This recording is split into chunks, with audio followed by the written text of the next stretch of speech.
Hi friends, ఎలా ఉన్నారు అందరూ? ఈరోజైతే మన కిచెన్లో సోయా చంక్స్ కర్రీని అయితే నేర్చేసుకుందాం రండి. ఈ రెసిపీ అయితే చాలా బాగుంటుంది ఫ్రెండ్స్. తప్పకుండా ఈ రెసిపీని అయితే ట్రై చేయండి. ఈ ఎండాకాలంలో వేడి కాకుండా మంచి ప్రోటీన్ రావాలి మన బాడీకి అనుకుంటే ఈ కర్రీని అయితే ట్రై చేయండి ఫ్రెండ్స్. చాలా బాగుంటుంది. చికెన్ ఎక్కువగా తిన్నా కూడా వేడి అవుతుందండి.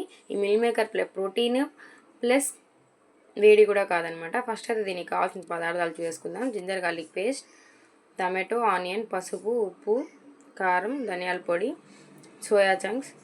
ఫస్ట్ అయితే స్టవ్ ఆన్ చేసుకొని కడాయి అయితే పెట్టుకోవాలి. కడాయి ప్రీ హీట్ అయిన తర్వాత ఆయిల్ వేసి కట్ చేసి పెట్టిన ఆనియన్స్ అయితే వేసుకొని గోల్డెన్ బ్రౌన్ కలర్ వచ్చే వరకు అయితే ఫ్రై చేసుకోవాలి.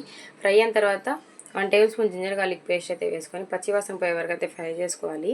ఫ్రై అయిన తర్వాత సోయా చంక్స్, వాష్ చేసి పెట్టిన సోయా చంక్స్, టమాటో, పసుపు, ఉప్పు, కారం, ధనియాల పొడి అయితే వేసుకొని ఫ్రై చేసుకోవాలి. 5 మినిట్స్ ఫ్రై అయిన తర్వాత అయితే కర్రీకి ఎంత వాటర్ సరిపోతుందో అంతవరకు అయితే వేసుకోవాలి.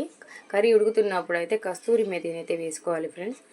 కస్తూరి మేతి వేసుకొని ఉడికించుకుంటే అంతేనండి, కర్రీ అయితే రెడీ అయిపోయింది. ఇలా వేడి వేడి అన్నంలో ఈ మిల్ మేకర్ కర్రీ అంటే సోయా చంక్స్ కర్రీ వేసుకొని తింటుంటే అబ్బా, ఆ టేస్టే డెడ్లీ కాంబినేషన్ అండి. చాలా బాగుంది. ప్రోటీన్కి ప్రోటీను, వేడి కూడా కాదు. ఈ మిల్ మేకర్ కర్రీ అంటే సోయా చంక్స్ కర్రీ అయితే మెయిన్గా జిమ్ చేసేవాళ్ళు, డైట్ చేసేవాళ్ళు అయితే చేస్తారని. చాలా బాగుంటుంది ఫ్రెండ్స్. తప్పకుండా ఈ రెసిపీని ట్రై చేయండి ఫ్రెండ్స్. చాలా బాగుంటుంది. Thank you for watching.